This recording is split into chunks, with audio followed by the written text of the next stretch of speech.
سبحان الله رب العرش العظيم والحمد لله رب العالمين. وقد قال الله تعالى في القرآن العظيم والفرقان المجيد: لقد جاءكم رسول من أنفسكم عزيز عليه ما عنتم حريص عليكم بالمؤمنين رؤوف رحيم فإن تولوا فقل حسبي الله. صدق الله العليم.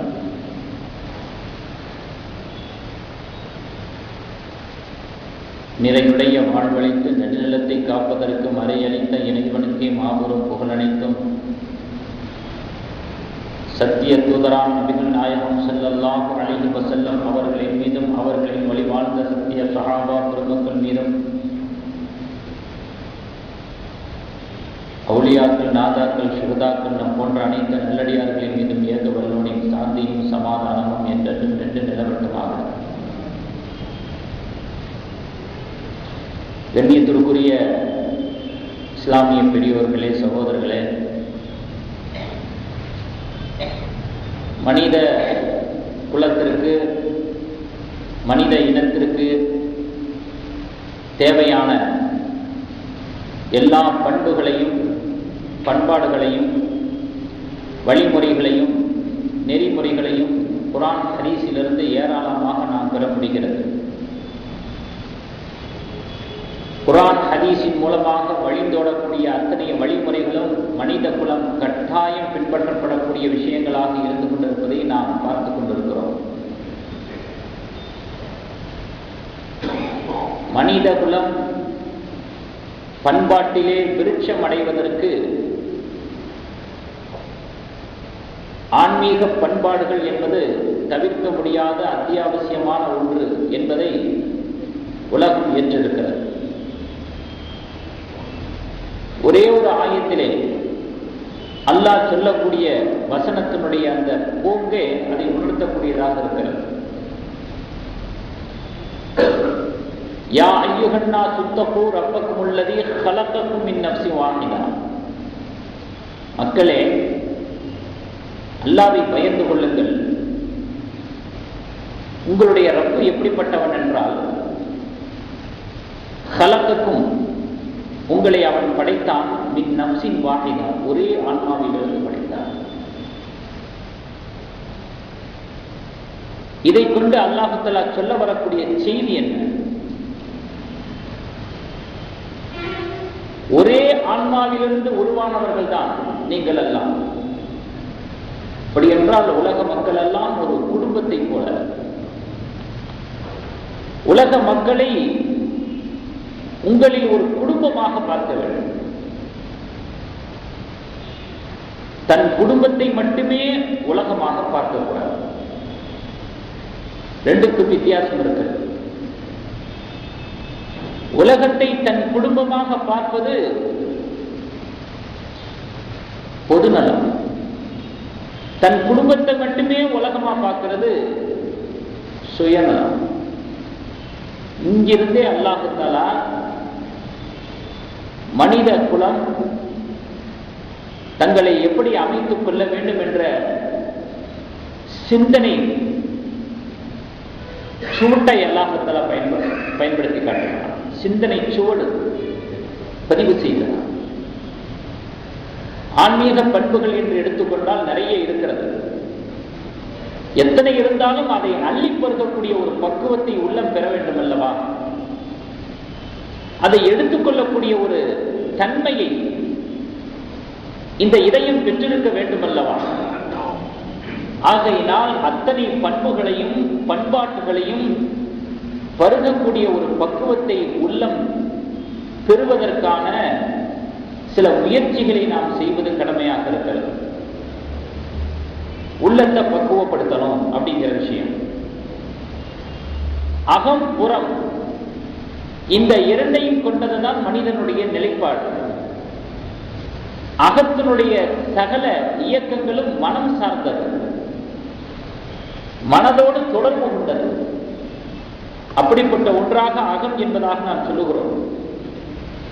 இந்த மனம் சரியாக இருந்தால் உடல் சரியாக இருக்கும், மனம் சரியாக இல்லை என்றால் சீர்கெட்டு இருந்தால் உடலும் சீர்கெட்டு போய்விடும்.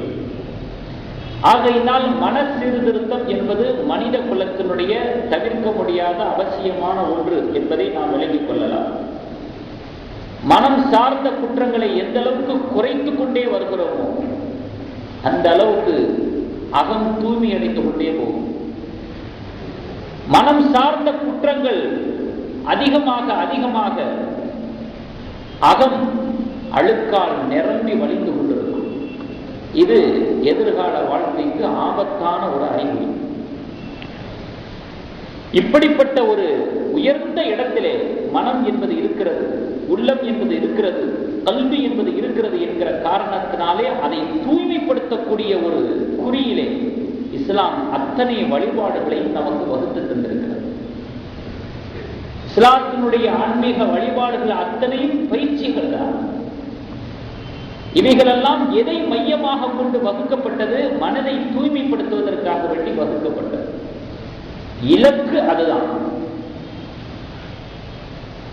இதை செயல்படுத்துவதற்கு இறை நம்பிக்கை வேண்டும். ஆகையினால் தான் ஒரு இதயம் என்பது இறை நம்பிக்கையை கொண்டு தான் அழகு பெற முடியும், வெற்றியை பெற முடியும். அதற்கான ஒரு சான்றையும் ஆதாரத்தையும் அல்லாஹ் தஆலா சொல்லி காட்டிவிட்டார். எந்த உள்ளத்திலே பக்குவம் இருக்குமோ அந்த உள்ளத்திலே ஈமான் இடம்பெறும். எந்த உள்ளத்திலே ஈமான் இடம்பெற்றிருக்குமோ அதுதான் மகத்தான வெற்றிக்கு உரித்தான ஒரு உள்ளமாக இருக்கும். ஈமான் இடம்பெற்றிருக்கக்கூடிய இதயத்திற்கு எந்த சூழ்நிலையிலையும் தோல்வி வராது, சோர்வு வராது. வெற்றியவே மையமாக கொண்டதாகத்தான் அது இருக்கும். அல்லாஹ் சொல்கிறான், கத் அஃப்லஹல் முஃமினூன், முஃமின்கள் வெற்றி பெற்று விட்டார்கள். 18வது ஜுஸுவினுடைய தொடக்கத்தில் சொல்றான், உலாயிக அலா ஹுதம் மிர் ரப்பிஹிம்,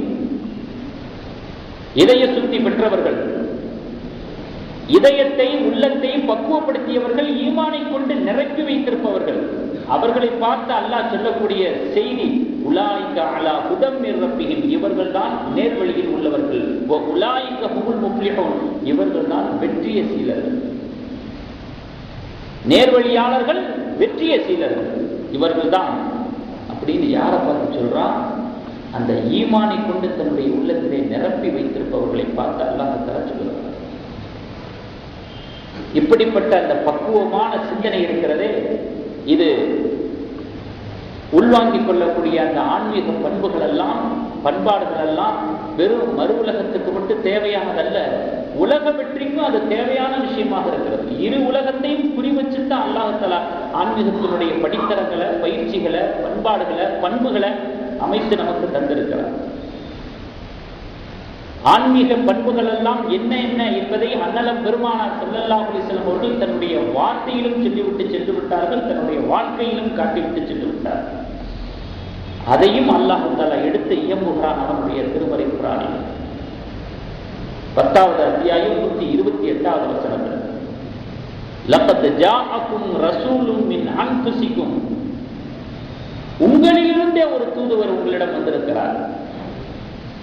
அஸீஸுன் அலைஹி மா அனித்தும், நீங்கள் துன்பப்படுவது அவருக்கு வருத்தத்தை தருகிறது. உங்களிடந்தே ஒரு தூதுவர் வந்திருக்கிறார்கள், உங்களுடைய துன்பங்களை கண்டால், நீங்கள் சிரமப்படுவதை கண்டால் அவர்களுடைய உள்ளம் வருத்தப்படும். என் உம்மத்து கஷ்டப்படுது, சிரமப்படுது, அப்படிப்பட்ட ஒரு தூதரை உங்களிலிருந்து நான் அனுப்பி வைத்திருக்கிறேன்.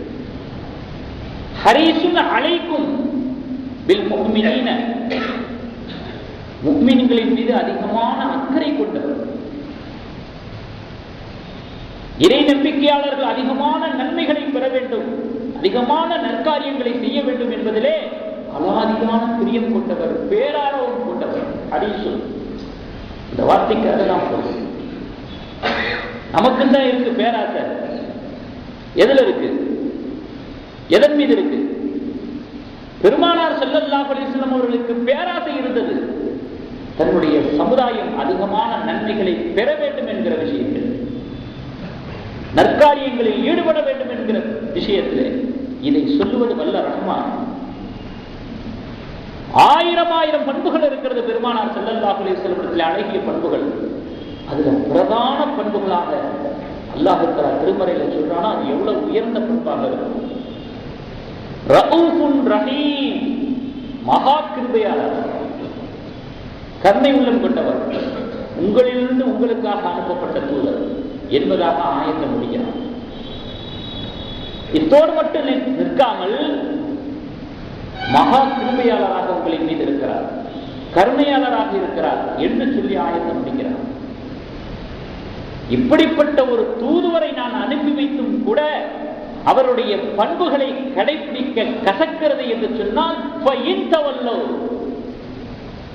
இதற்கு மேலும் மக்கள் உங்களை புறக்கணித்தால் நபியே நீங்கள் சொல்லிவிடுங்கள், ஹஸ்பி அல்லாஹ், அல்லாஹ் எனக்கு போதும், அல்லாஹ் எனக்கு போதுமானவனாக இருக்கிறார் என்று நபியை நீங்கள் சொல்லுங்கள். அல்லாஹ் பேசி வரக்கூடிய வார்த்தைகளுடைய தொடர கவனிங்க. அது ஒரு விதமான அர்த்தத்தை நமக்கு கொடுக்கும். சாதாரண ஆளைய அனுப்பிச்சு வச்சிருக்கிறேன், உங்களிலிருந்து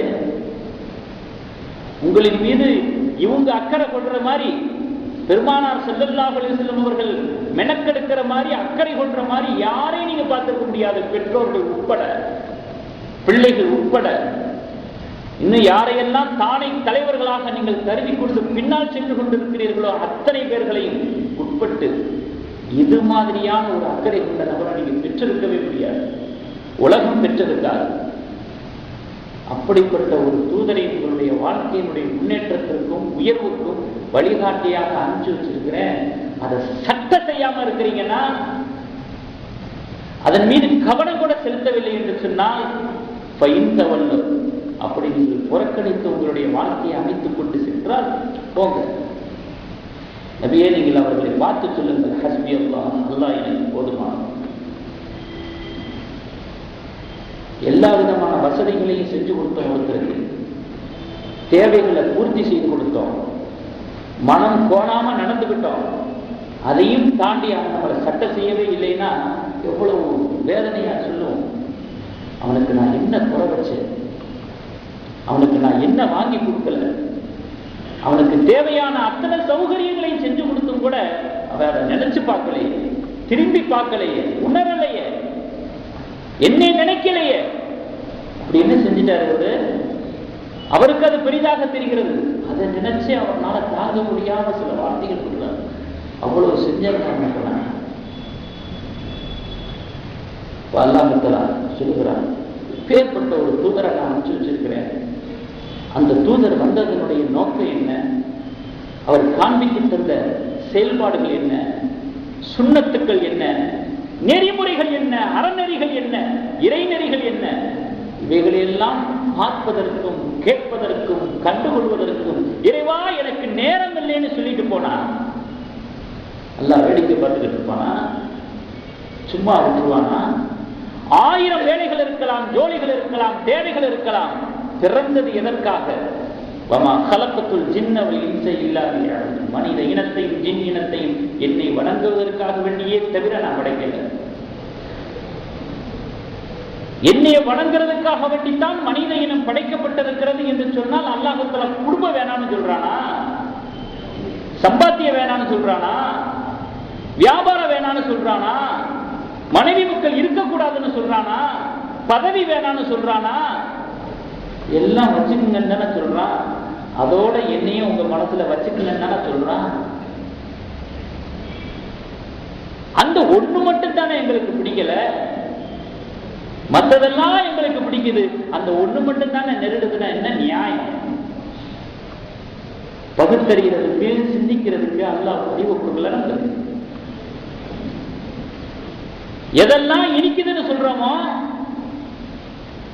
எதையெல்லாம் விருப்பம்னு சொல்றோமோ, அதையெல்லாம் வச்சுக்குங்கன்னு அல்லாஹ் சொல்றான். தடபுடல ஆகமாக்கப்பட்ட அத்தனை விஷயங்களும் அனுமதிக்கப்பட்டது. அத்தோட அல்லாஹ் தஆலா எதிர்பார்ப்பது என்ன என்பதிலே நாம் கோட்டை விடுகிறோம் என்று சொன்னால், சோர்ந்து போய் விடுகிறோம் என்று சொன்னால், அதுல தான் அல்லாஹ் பேசலாம். அல்லாஹ் எனக்கு போதுமானவன் என்று நபியை நீங்கள் சொல்லி விடுகிறார். ஆக கண்ணியமிக்கவர்களே, ஆன்மீக பண்புகள் இருக்கிறதே, வழிபாடுகள் இருக்கிறதே, இது ஒரு மனிதனுடைய உயர்வை தீர்மானிக்கக்கூடிய விஷயங்களாக இருக்கிறது. நபியினுடைய ஒவ்வொரு பண்புகளும், சொல்லி சென்ற காட்டி சென்ற ஒவ்வொரு பண்புகளும் மனித குலம் பின்பற்ற கடமைப்பட்டிருக்கக்கூடிய பண்புகள் என்பதை நாம் மறந்துவிடக்கூடாது. அல்லாஹ் இந்த ஆயத்தில் சொல்றானே, தன் சமுதாயத்தின் மீது பேரார்வம் கொண்டவர், அக்கறை கொண்டவர் என்று சொல்றானே, இதுல நமக்கு ஒரு பண்பை எடுத்துக்கொள்ள முடியுது. என்ன பண்பு? பிறர் சக தோழரிடத்திலே நாம் பரந்த மனப்பான்மையோடு நடந்து கொள்ள வேண்டும். அடுத்த சகோதரனுடைய நிலையிலே, சூழ்நிலையிலே அக்கறை கொண்டவராக தன்னுடைய சிந்தனையை அமைத்துக் கொள்ள வேண்டும் என்கிற பண்பு இதிலிருந்து நமக்கு தெளிவுபடுத்தப்படுகிறது. அடுத்தவர்களுடைய உயர்வுக்கும் அவர்கள் நன்மைகளை பெறுவதற்கும் நாம் ஒரு காரணமாக இருக்க வேண்டும். அதிலே நாம் பேராசை உள்ளவர்களாக இருக்க வேண்டும். நம்முடைய பேராசையை கொஞ்சம் டைவர்ட் பண்ணுவோமே, நல்ல விஷயங்களுக்கு நம்முடைய பேராசையை யூஸ் பண்ணுவோமே. சக மனிதனுடைய சிரமத்தை பார்த்து நம்முடைய உள்ளம் வருத்தமடைய வேண்டும். நம்முடைய வருத்தங்களை நீக்குவதற்கு அல்லாஹ் பொறுப்பெடுத்துக் கொள்கிறார். அந்த வருத்தத்தோடு நில்லாமல் அவனுடைய வருத்தத்தை நீக்குவதற்கான வழி என்ன என்பதை யோசிக்க வேண்டும். இதுதான் பரந்த மனப்பான்மை. இதை யாரிடத்திலிருந்து நாம் பாடமாக பெற முடிகிறது என்றால் பெருமானார் ஸல்லல்லாஹு அலைஹி வஸல்லம் அவரிடத்திலிருந்து பெற முடிகிறது.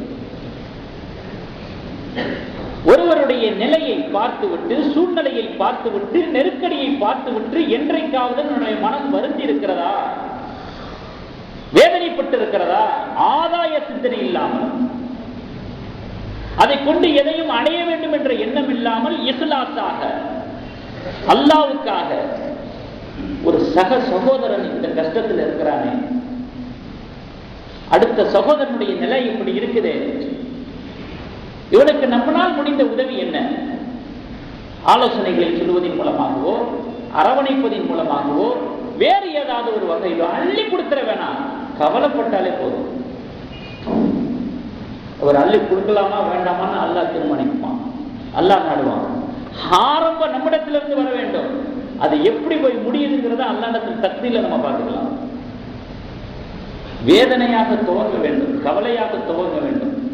இது பெருமானார் ஸல்லல்லாஹு அலைஹி வஸல்லம் இடத்துல இருந்தது, அது நம்மிடத்தில் இருக்க வேண்டும் என்பதைத்தான் அல்லாஹ் இந்த ஆயத்திலே சொல்லி காட்டுகிறார். லக்கத் ஜாஅக்கும் ரசூலுன் மின் அன்ஃபுசிக்கும் அஸீஸுன் அலைஹி மா அனீதும் ஹரீஸுன் அலைக்கும் பில் முஃமினீன்.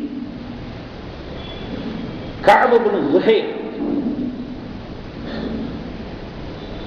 இஸ்லாத்தையும் பெருமானார் ஸல்லல்லாஹு அலைஹி வஸல்லம் அவர்களையும் வசைப்பாடுவதையே தன்னுடைய வாழ்க்கையின் பொழப்பாக வைத்துக் கொண்டவர். இதில் அதிகமான நாட்களை, வாழ்க்கையினுடைய பல பக்கங்களை கழித்தவர் கஅப் இப்னு ஸுஹைர். இழிவாக்கி, அசிங்கப்படுத்தி கவிதைகளை இயற்றுவதும், படிப்பதும், பாடுவதும். எந்த அளவுக்கு உச்ச நிலைக்கு போயிட்டார்னா, கொலை செய்யப்பட வேண்டியவர்களுடைய பட்டியலில் இவருடைய பெயரும் இருந்துச்சு. இவரெல்லாம் கண்டிப்பா கொலை செய்யப்படணும், அக்கிரமம் எல்லை தாண்டி இருந்துச்சு. மக்கா வெற்றியின் பொழுது கொலை செய்யப்பட வேண்டியவர்கள் இவர்கள் என்கிற ஒரு பட்டியல் இருந்துச்சு. அந்த பட்டியலில் இவருடைய பேரும் இருந்துச்சு. மக்கா வெற்றிக்கு பிறகும் கூட அல்லாஹ்வுடைய தக்தீர், ஜீவியத்தோட இருந்தார். அவருடைய சகோதரர் சில அறிவுரைகளை சொல்லிக்கிட்டே இருந்தார். நீ செய்த தவறுகளுக்கு நிச்சயமாக மன்னிப்பு இருக்குது, விமோசனம் இருக்குது, நபி ஸல்லல்லாஹு அலைஹி வஸல்லம் நீ சந்திக்கணும் அப்படிங்கிற தொடர்ச்சியான அறிவுரை நான் மதீனாவுக்கு வருகை தந்தார். பெருமானார் ஸல்லல்லாஹு அலைஹி வஸல்லம் அவர்களை சந்தித்து தன் முகம் காட்டாமல் கரத்தை நீட்டி இஸ்லாத்தை ஏற்றுக்கொண்டார். முகத்தை காட்டல, கரத்தை நீட்டி முசாபாக செஞ்சு இஸ்லாத்தை தருவிட்டார். அதுக்கு பிறகு சொன்னாங்க, கஅபுக்கு மன்னிப்பு இருக்கா அப்படின்னு கேட்டாங்க. கொலைப்பட்டியலில் இடம்பெற்றவர்னா யாருக்கு நினைவு இல்லாமையா போயிடும், பேரை சொன்னாலே போதுமே, கஅபுக்கு மன்னிப்பு இருக்கா அப்படின்னு. பெருமானார் ஸல்லல்லாஹு அலைஹி வஸல்லம் சொன்னாங்க, ஆம் மன்னிப்பு இருக்கிறது அப்படின்னு சொன்னாங்க. அப்போனா அந்த கஅபு நான் தான் அப்படின்னு திரையை நீக்கினார், முகத்தை காட்டினார்.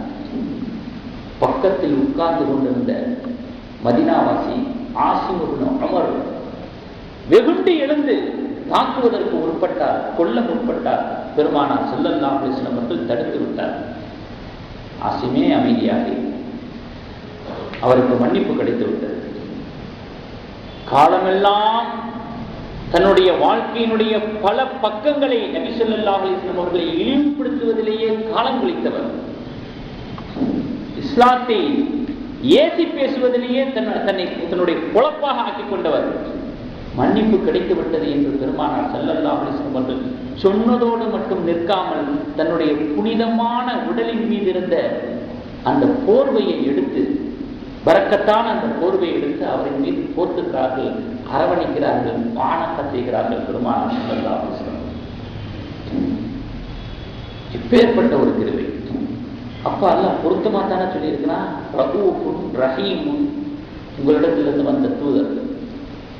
இந்த மனசு யாருக்கு வரும்? சரி நிகரான ஒரு ஆளை காட்ட முடியுமா உலகத்துல? எங்கிருந்து வேண்டாலும் வரலாற்றினுடைய முதல் பக்கத்தை தொடங்கி வச்சுக்கிட்டு வாங்க, ஒரு ஆளை காட்ட முடியுமா? அல்லாஹு தஆலா இடத்துல என்னென்ன பண்புகள் இருந்துச்சோ அதுல சில பண்புகளை அல்லாஹு தஆலா தன்னுடைய பெருமானாருக்கு கொடுத்து நமக்கு காண்பிச்சு கொடுக்குறான். இப்படிப்பட்ட பண்புகள் தான் உங்களுக்கு இருக்கணும் அப்படின்னு. அல்லாஹ்விடத்தில் இருக்கக்கூடிய பண்பும் கூட 70 வருட காலங்களாக யாசனம் யாசனம் யாசனம் அப்படின்னு ஒருத்தன் சொல்லிக்கிட்டே இருந்தான். சனம் அப்படின்னு சொன்னா கடவுளே அப்படின்னு அர்த்தம். சனம், கடவுளே கடவுளே கடவுளேன்னு அந்த குஃப்ரியத்தான வார்த்தையை சொல்லிக்கிட்டே இருந்தா 70 வருஷமா. ஒரு தடவை வாய் தவறி யா சமதுன்ட்டான். சமதுன்னா அல்லாஹ்வுடைய பேர். யாசனம் யாசனம் என்று சொல்லிக் கொண்டிருந்த அந்த நாவு இடறி போய் தவறி போய் யாசமதுன்னு சொல்லிருச்சு. அந்த நொடியே அல்லாஹ்விடத்திலிருந்து சப்தம் வந்துச்சு, உன்னை நான் மன்னிச்சுட்டேன் அப்படின்னு. மலக்குமார்கள் திகைப்படைந்தார்கள், வியப்படைந்தார்கள், ஆச்சரியம் மேலோங்கி கேட்டார்கள், யா அல்லாஹ் தவறித்தானே சொன்னான், நாவு இடறித்தானே சொன்னான், மன்னிப்பா. அந்த ஆசிமா அதிர்ச்சி அடைந்தது மாதிரி மலக்குமார்கள் அதிர்ச்சியாகி கேட்கிறாங்க அல்லாஹ்விடத்துல. அல்லாஹ் சொன்னா, இந்த வார்த்தையை தான்ப்பா 70 வருஷமா நான் எதிர்பார்த்துக்கிட்டு இருந்தேன், வருமானம். வாய் தவறியாவது நாவு இடறியாவது இந்த வார்த்தை வந்துடாதா, என்னை அழைச்சிட மாட்டானா, அவனுக்கு மன்னிப்பு வழங்கிட மாட்டாமான 70 வருஷமா எதிர்பார்த்த வார்த்தை என்று அல்லாஹ் குறிப்பிடைந்ததாக நாம் சரித்திர நிகழ்வுகளில் பார்க்க முடியும். அது மாதிரி பெருமானார் ஸல்லல்லாஹு அலைஹி வஸல்லம் அவர்கள் வாழ்க்கையில பிரதான பெரும்பாலான பகுதிகளை எல்லாம் இஸ்லாத்தை இழிவுபடுத்துவதையும் பெருமானார் ஸல்லல்லாஹு அலைஹி வஸல்லம் மனதை புண்படுத்துவதையுமே பொழப்பாக கொண்டிருந்து கவிதை எழுதியவர், கவிதை பாடியவர், அரவணைக்கப்படுகிறார், போர்வை போர்த்தப்படுகிறார். பெருமானார் ஸல்லல்லாஹு அலைஹி வஸல்லம் அவர்கள் நமக்கு விட்டு சென்ற சொத்து இதுதான். எந்த உள்ளம் இதை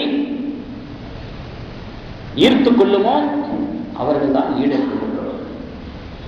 அல்லாஹ் தஆலா தன் திருமறையிலே உலாயிக அலா ஹுதம் மிர் ரப்பிஹிம் வ உலாயிக ஹுமுல் முஃப்லிஹூன் என்று சொல்கிறானே, இவர்கள் தான் நேர்வழியில் உள்ளவர்கள், இவர்கள் தான் வெற்றியை சீலர்கள் என்று யாரை சொல்லுகிறான் என்று சொன்னால், பெருமானார் ஸல்லல்லாஹு அலைஹி வஸல்லம் அவர்கள் காட்டித் தந்த சொல்லிச் சென்ற பண்புகளை எந்த இதையும் கிரகித்துக் கொள்ளுமோ, உள்வாங்கிக் கொள்ளுமோ, அரவணைத்துக் கொள்ளுமோ, அப்படிப்பட்ட நல்ல உள்ளங்களை பார்த்து சொல்லக்கூடிய இறைவசனங்கள் இது.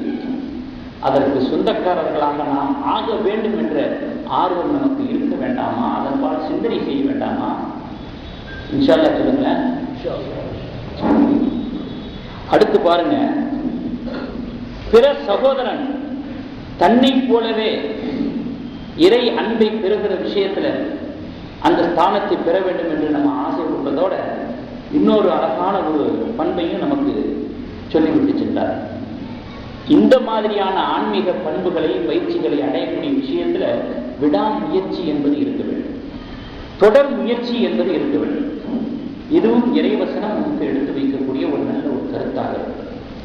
வல்லதீன ஜாஹது ஃபீனா லநஹ்தியன்னஹும் சுபுலனா. யார் நம்முடைய விஷயத்திலே தொடர் முயற்சி செய்வார்களோ, விடாமுயற்சி செய்வார்களோ, நம் வழியை நாம் அவருக்கு காட்டிக்கொண்டே இருப்போம் என்று அல்லாஹ் திருமறையிலே சொல்லிக்காட்டு.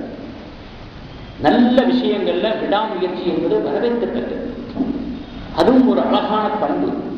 இது மறுமை சம்பந்தப்பட்ட காரியங்களில் மட்டுமல்ல, உலகம் சம்பந்தப்பட்ட காரியங்களிலும் இறைவன் இதை ஒரு நியதியாகவே வைத்திருக்கிறார். தொடர் முயற்சி. சொல்லுவாங்க தமிழ்ல, முயல் இருக்குத வேகப்பட்டாவது வெற்றி அடைஞ்சிடும், ஆமை இருக்குது தாமதம் அடைந்தாலும் வெற்றி அடைஞ்சிடும். முயல் ஆமை இந்த ரெண்டு இருக்கக்கூடிய முயலாமை இருக்கு பாரு, அவன் வெற்றியே பெற மாட்டான். முயலாமை உள்ளவன் அவன் வெற்றியே பெற மாட்டான் அப்படின்னு தமிழ்ல சொல்லுவாங்க. அந்த மாதிரி முயலாமை என்பது நம்முடைய வெற்றியை முடக்கக்கூடிய சமாச்சாரம். அது இறைவனுக்கு பிடிக்காத சமாச்சாரம். இபாதத்தா இருந்தாலும், அறங்களாக இருந்தாலும், அறநெறிகளாக இருந்தாலும் தொடர்ச்சியாக செய்வதுதான் அல்லாஹ் ரசூலுக்கு பிடித்தமான ஒரு விஷயமாக இருக்கிறது.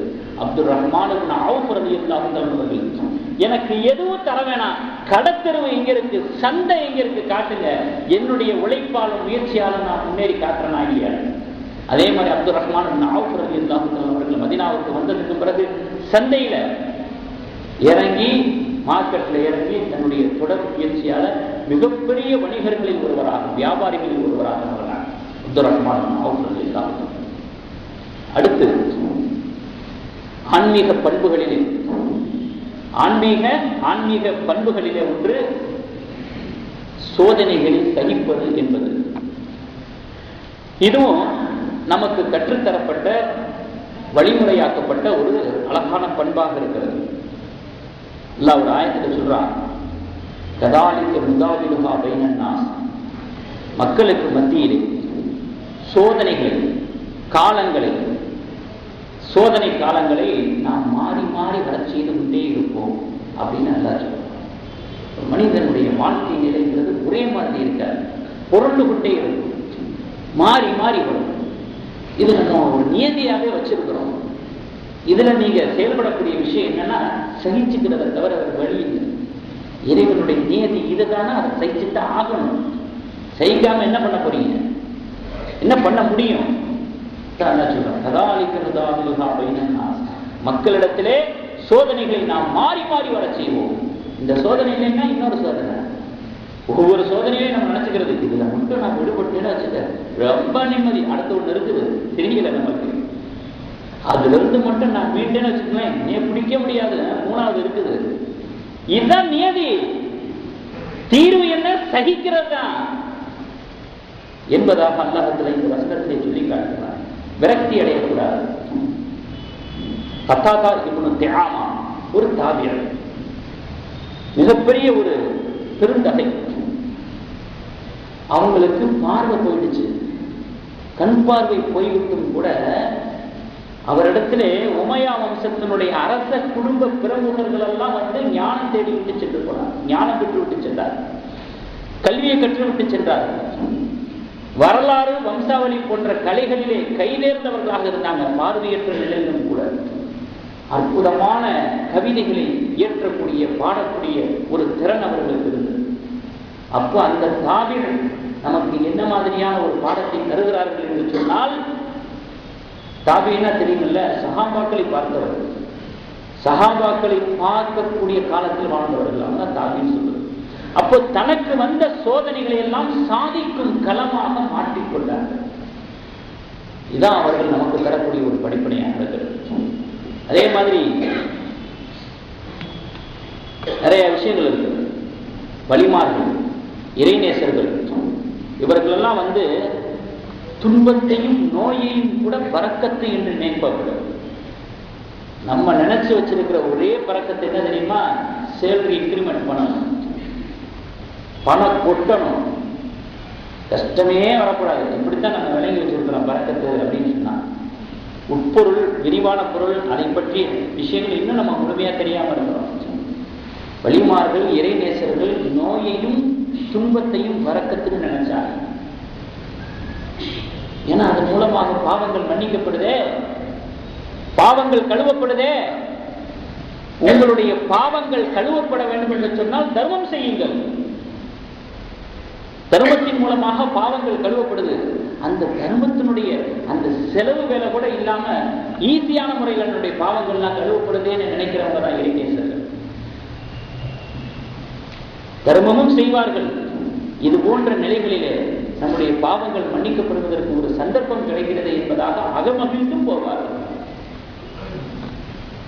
அதே போல ஒரு சின்ன ஒரு வரலாற்றிலே கூட நாம் பார்க்கிறோம். உலக புகழ்பெற்ற பௌத்திகவியல் அறிஞர் ஒருவர் அப்படிங்கிறவர், அவருக்கு ஒரு நோய் ஒன்று தொட்டிக்கிச்சு. அம்யோட்ராபிக் லாடல் ஸ்கிலாரிசிஸ் அப்படிங்கிற ஒரு நோய். இந்த நோய் என்ன செய்யுமா, நரம்பினுடைய இயக்கங்களை எல்லாம் முடக்கிடுமா. அப்படிப்பட்ட ஒரு நோய். எப்போ நரம்பினுடைய இயக்கங்கள்லாம் முடக்கப்படுதோ அப்போ உறுப்புகளுடைய இயக்கங்களும் முடக்கப்படும். இப்போ வெகு சீக்கிரத்தில் இவர் மரணம் அடைந்து விடுவார் என்பதுதான் அவருக்கு தந்த ஒரு செய்தி. இந்த நோய் வந்ததுக்கு பிறகுதான் ரொம்ப வீடு கொண்டு எழுந்தார். பல சாதனைகளை படைக்கிறது. வானவியல் அதிசயங்களை அவர் தான் கண்டுபிடிச்சாரு. வான்மண்டலத்தில் இருக்கக்கூடிய பிளாக் ஹோல்ஸ், அதாவது கருப்பு பள்ளங்கள் அப்படின்னு சொல்லுவாங்களே, அதை கண்டுபிடிச்சது அவர் தான். குவாண்டம் பௌத்தீக கோட்பாடுகள் இவருடைய கோட்பாடுகள் தான். கால பிரமாணத்தின் தன்மைகளை கண்டறிந்தவர் இவர் தான். நிறைய அதுக்கு பிறகுதான் அவருடைய கண்டுபிடிப்புகளும் அவருடைய முயற்சிகளும் ரொம்ப வெகு வேகமா துள்ளி எந்திரிச்சிச்சு. அப்போ இந்த மாதிரியான ஒரு நிலையில உள்ளவங்க நம்முடைய கலாச்சாரத்திலிருந்து பண்பாட்டுகளிலிருந்து பார்த்து தன்னை தயார்படுத்திக் கொண்டவர்கள். யூசுப் அலைஹிஸ்ஸலாம் அவர்கள் அதை உதாரணமாக சொல்லலாம். பால்மனம் கொண்ட பருவத்திலே, பச்சிளம் பருவத்திலே கிணற்றிலே வீசப்படுகிறார்கள். 17 வயசுல அடிமை சந்தையில் விலை பேசப்படுகிறார்கள். செய்யாத குற்றத்திற்காக சிறைச்சாலை செல்லுகிறார்கள். அவச்சொல்லுக்கு மத்தியிலையும் பழிச்சொல்லுக்கு மத்தியிலையும் அவர்கள் தன்னுடைய வாழ்க்கையை கழித்துக் கொண்டிருக்கிறார்கள். ஆரம்ப காலகட்டங்களிலே இவர்கள்லாம் சகிச்சு போனார். பல சோதனைகளை சகிச்சுதான் ஆகணும். இது இறை நியதி என்பதை விளங்கியவர்கள். நமக்கு பாடமாக இருக்கக்கூடிய விஷயங்கள் நாம் பெறல, யார் யாரோ பெற்றுக்கொண்டு அவர்கள் தங்களை அமைத்துக் கொண்டு அதன்படி வாழ்ந்து கொண்டிருக்கிறார். இஸ்லாமியர்கள் இஸ்லாத்தினுடைய விஷயங்களை கிரகிக்கிறாங்களோ இல்லையோ, இஸ்லாம் அல்லாதவர்கள் விளங்கி வச்சிருக்கிறார்கள். வில்சன் நெல்சன் சொல்லி அண்ணன் தம்பி 2 பேரும் ஒரு 3 நாளா தொடர்ந்து மகரிப்புக்கு வந்து சில இஸ்லாமிய விஷயங்களை சொல்லுங்கன்னு கேட்டுட்டு போறாங்க. கேட்டேன், எதனால இந்த மாற்றம் ஏற்பட்டுச்சு? இஸ்லாத்தை ஏற்கிறதுக்கு உங்களுடைய மனசு தயார். இந்த மாற்றம் எதனால ஏற்பட்டுச்சு? நான் சாய்பாபா புக்கெல்லாம் அதிகமாக படிப்பேன். சரி, அதில் என்ன படிச்சீங்க? இறைவன் ஒருவனாகத்தான் இருக்க முடியும். சிலை வணக்கம் என்பது நாம ஏற்படுத்தி கொண்டது அப்படிங்கிற வரிகளை எல்லாம் படித்தேன். இதை யார் நடைமுறைப்படுத்துறதுன்னு யோசனை பண்ணி பார்த்தேன். உங்களுடைய மார்க்கத்தில், உங்களுடைய மதத்துலன்னா அந்த நடைமுறைப்படுத்துறதுல உள்ள தீவிரத்தையும் பிடிவாதத்தையும் பார்த்து நான் குறிப்படைஞ்ச அதிர்ச்சி எடுத்து நான் இங்கே வந்தேன். இஸ்லாத்தை சேர்ந்துடலாம். ஒரு 3 நாளாக வந்துருக்குறேன். இங்கே கொலம்பியா இதில் வேலை செய்கிறார், இன்னொரு இதில் வேலை செய்கிறார். விளங்கி கொண்டவர்கள், இஸ்லாத்தை பற்றி விளங்கி கொண்டவர்கள் இருக்கிறார்களே, அவர்களிடத்தில் வீரியத்தன்மை இருக்கும். எங்க அத்தா முஸ்லீமு, எங்க அத்தாவுடைய அத்தா முஸ்லீமு, அதுக்கு பேரே தெரியாது, அது வேறே தெரியாது, இப்படி வாங்க.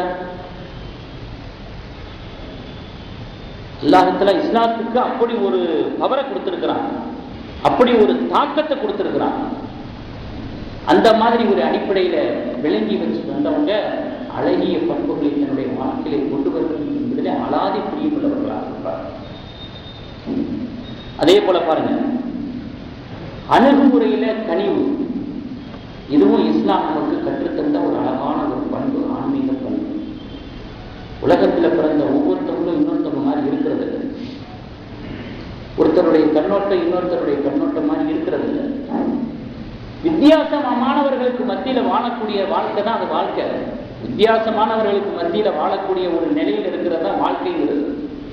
அப்ப அப்படி ஒரு சூழ்நிலையில வித்தியாசமானவர்களுக்கு மத்தியில் ஒரு ஒரு இணைப்பை ஏற்படுத்தி கொண்டு வாழ வேண்டும் என்று சொன்னால் இனிமையான நடைமுறையை கொண்டுதான் அது சாத்தியப்படும். அந்த மாதிரியான ஒரு குணாதிசயம் தான் அனைத்து நபர்களையும் பலதரப்பட்ட வித்தியாசங்களை கொண்டிருந்தாலும் இணைக்க முடியும். அதனால பெருமானார் ஸல்லல்லாஹு அலைஹி வஸல்லம் அவர்கள் தங்களுடைய சஹாபாக்கள் மத்தியில தவறுகள் நடக்கிற பொழுது எப்படியெல்லாம் அவர்கள் நடந்து கொண்டிருக்கிறார்கள் என்று சொன்னால், பிறருடைய குற்றம் குறைகளை தேடி செய்ய மாட்டார்கள். ஏன்? மனிதராக கூட உணர்வுகள் சாவும்படி, உணர்வுகள் உடையும்படி அவர்கள் நேருக்கு நேராக கூட சில குற்றங்களை சொல்ல மாட்டாங்க.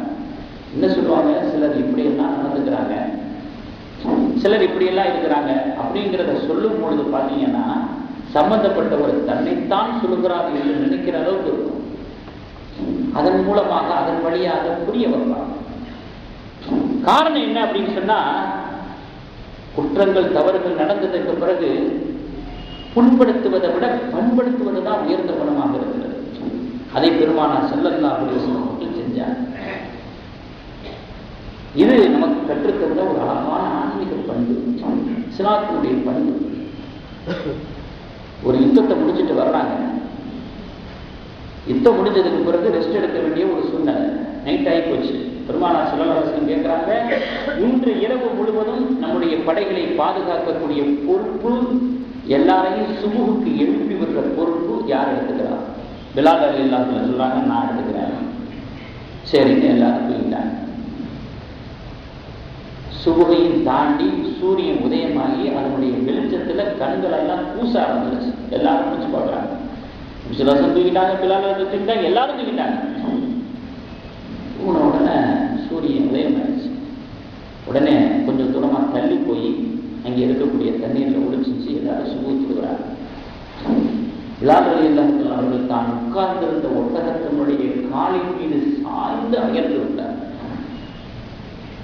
ஒரே ஒரு வார்த்தை சொன்னாங்க பெருமானார் ஸல்லல்லாஹு அலைஹி வஸல்லம், யாரு இந்த மாதிரி ஒரு சூழ்நிலையை பெறுவாரோ, மறந்து விடுவாரோ, இப்படி ஒரு நிலை ஏற்படும், எப்ப நினைவு கூறுதோ அப்ப அவர் தொழுதுகிறட்டும் என்று பெருமானார் ஸல்லல்லாஹு அலைஹி வஸல்லம் சொன்னாங்க. பிலால் ரலியல்லாஹு அன்ஹு அவர்களுக்கு இவ்வளவு மனசு வேதனையாச்சு. கொடுத்த பொறுப்பை இந்த மாதிரி சரியா செய்யாம விட்டுட்டேன்.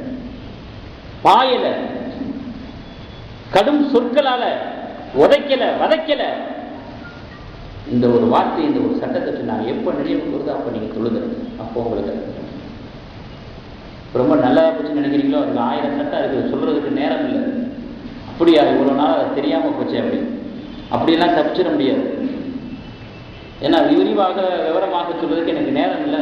நடந்த சம்பவம், என்னுடைய சொல்லக்கூடிய தலைப்பு வந்து அழகிய முறையில் அணுகிறது, கனிவான அணுகுமுறை. அதற்காக நான் இதை சொல்றேன். ஆக இப்ப எளிமையினுடைய விஷயத்திலேயும் ஒரு அழகான பண்பை நமக்கு சொல்லி தந்துருக்கிறாங்க. எளிமை அப்படின்னு சொன்னா வறுமையை தேர்ந்தெடுக்கிறதுக்கு பேரு எளிமை கிடையாது.